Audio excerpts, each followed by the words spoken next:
Oi, pessoal, a gente está de volta com a professora Juliana Figueiredo, a professora Juliana da Universidade, né, do Estado de Santa Catarina, e que ela, então, desenvolveu em sua pesquisa um material didático, digital, interativo, permitindo que as crianças colocassem aí os seus sentimentos, a visão, os desenhos, e isso virou um material conforme a gente viu lá no bloco 1. No bloco 2, agora, a gente vai falar um pouco sobre os detalhes metodológicos para você que também deseja produzir isso, você possa conhecer um pouco mais de alguns cuidados que devem ser feitos. Só que antes, pouca gente talvez saiba que a professora Juliana já tem uma vasta produção, né? E eu gostaria de destacar um livro muito legal que possui microaventuras, jogos educativos para diferentes faixas etárias. Juliana, que livro é esse? Olá, Gil, novamente. Olá, pessoal. Esse livro é o Atividades de Aventura, Vivência para Diferentes Faixas Etárias. Foi um livro realizado em parceria com o LEO, que é o Laboratório de Estudos do Lazer, então tendo como coautoria a Viviane, a Renata, a Gisele Schwartz e vários outros convidados também, que não são apenas só membros do LEO, e nele nós temos vários jogos e brincadeiras para cada uma das faixas etárias, com várias sugestões de variações, de adaptações, e que podem ser transpostos para diferentes ambientes e contemplando várias modalidades de terra, de água, de ar. Então, está aqui uma dica bem legal para vocês também de adaptação de atividades. Muito bom. Você que está nos assistindo, tem um link depois para você conversar com a professora Juliana e saber sobre o livro. Mas vamos voltar então ao Dicionário da Criança Aventureira, esse material didático digital interativo produzido aí pela Alciane Marinho e pela Juliana. Juliana, então assim, o começo de tudo, né? Como que, a partir da sua pesquisa, como que a gente entra em contato com a criança, como que é a abordagem inicial, como é o começo de produzir o material para isso? Então, inicialmente foi algo assim muito prazeroso, né? O contato com essas crianças se deu a partir da busca pelas famílias aqui em Florianópolis. Então, famílias que ensinassem as atividades de aventura para as crianças. Então, foram selecionadas ali 5 famílias, né? Então, sendo 6 crianças, porque uma delas são gêmeas e duas, né? Aliás, são gêmeas. Então, a gente tem essa questão de foram 5 famílias que participaram. E para a produção desse material em si, foram selecionados 2 instrumentos que fizeram parte da tese. Então, o desenho e a descrição das palavras. E em relação à questão do desenho, acredito que a gente pode começar falando por ele, né? Foi solicitada que as crianças foi dado um determinado tema. Então, por exemplo, eu praticando surf.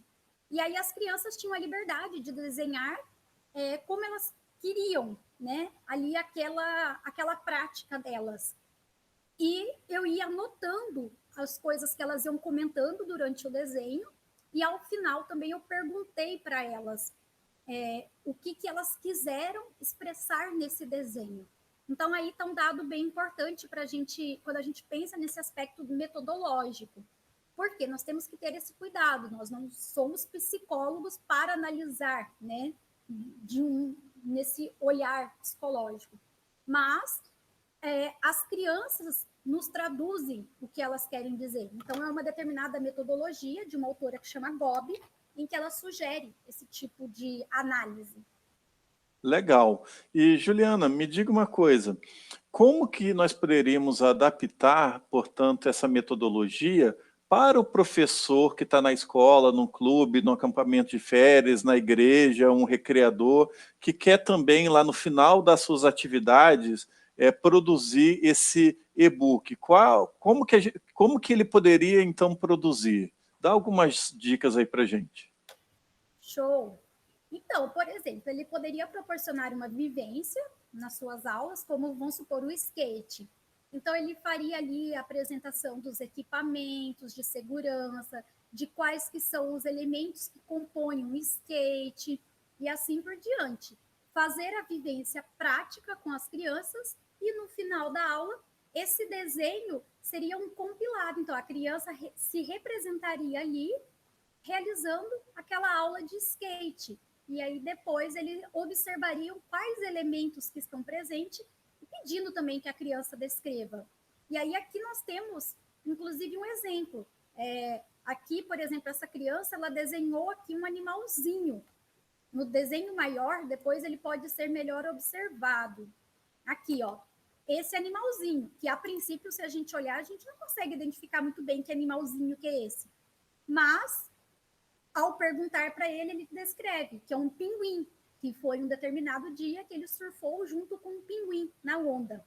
Então, por isso, a gente pode também, no caso dessa vivência na escola, dessa vivência em determinado contexto, fazer essa aplicação após a vivência, para que a criança traduza para nós, de uma forma lúdica, quais foram os elementos mais representativos para ela. E aí cada criança vai acabar priorizando determinado elemento, né? Muito legal.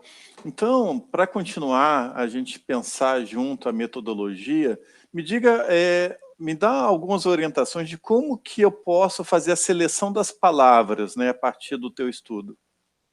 Perfeito, Gil. Esse foi um outro aspecto bem importante também, né? Então, primeiramente, a delimitação da quantidade de palavras, para que não se tornasse muito extenso também esse instrumento para as crianças, né? Para que não ficasse muito longo. Então, a princípio, nós delimitamos 20 palavras, e depois nós sentimos a necessidade de mais uma, que era a palavra família, e assim nós ampliamos para 21. E essas palavras, elas foram selecionadas de maneira que fossem iguais para todas as crianças. Então, eram palavras que tinham a ver com sentimentos, com o ambiente, como a terra, a água e o ar, e a questão das relações familiares, que era um elemento também, um dos objetivos principais, né, ali da pesquisa, da tese como um todo. Então, a questão da mãe, do pai, foram palavras que foram elencadas também para serem perguntadas.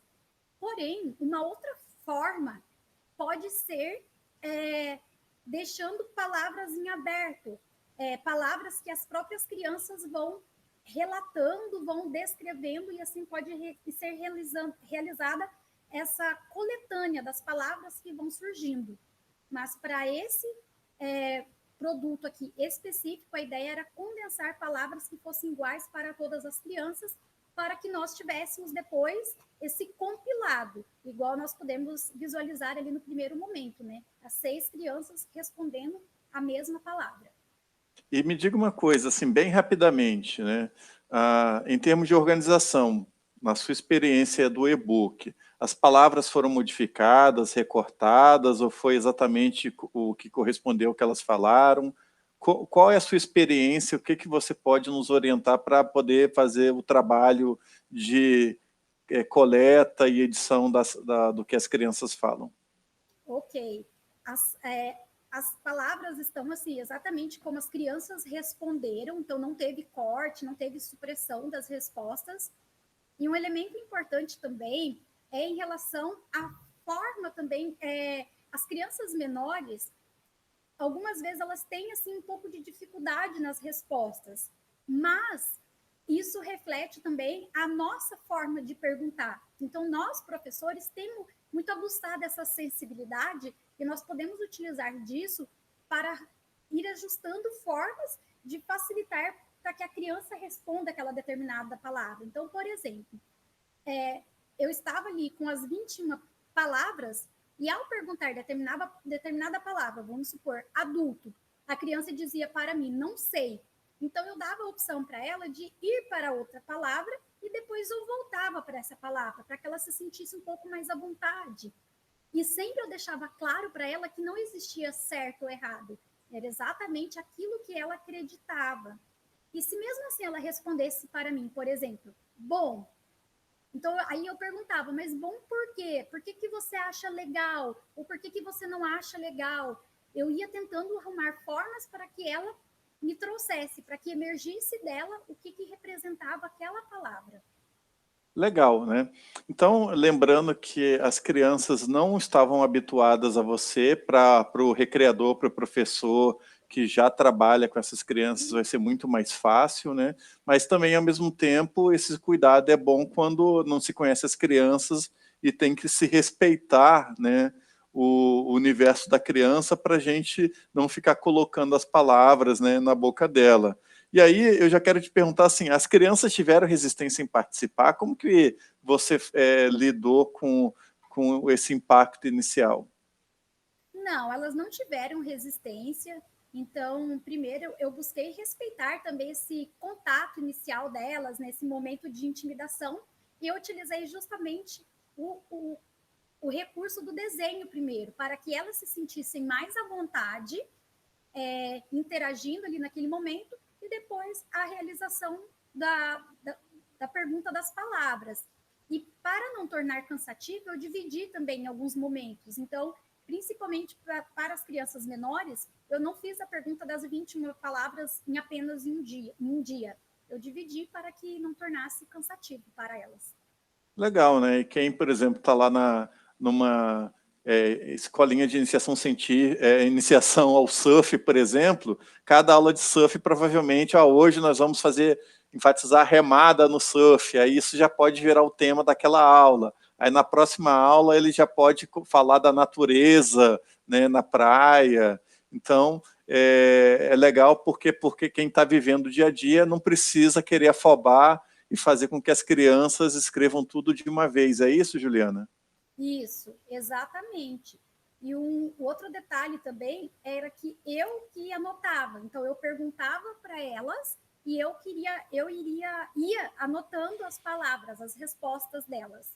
Então esse também é um fator que facilita também, mesmo sendo as crianças maiores, também tornava mais dinâmico. Entendi, né? E aí é um desafio para quem aí está com, às vezes, 20 alunos, né? Então, está coordenando para que eles escrevam ou que você anote. Olha, Mas pode ir parcelando para que não fique exaustivo para ambos, né? Nem para os professores e nem para as crianças, né? muito bom. Olha, gente, eu adorei, tive aqui a conversa com a professora doutora Juliana Figueiredo, que nos fala de Florianópolis, e assista todas as entrevistas, nós temos aí a série, né, Mulheres da Aventura, então nós temos pesquisadoras, professoras, recreadoras, que estão buscando diferentes soluções para o ensino de práticas corporais de aventura, um assunto ainda que deixa muita gente insegura, em dúvida, mas felizmente nós temos esse coletivo de autoras que está produzindo cada coisa maravilhosa. Juliana, fica aí a sua palavra para se despedir com o público que está assistindo aí o canal do GEL sobre ensino de práticas corporais de aventura.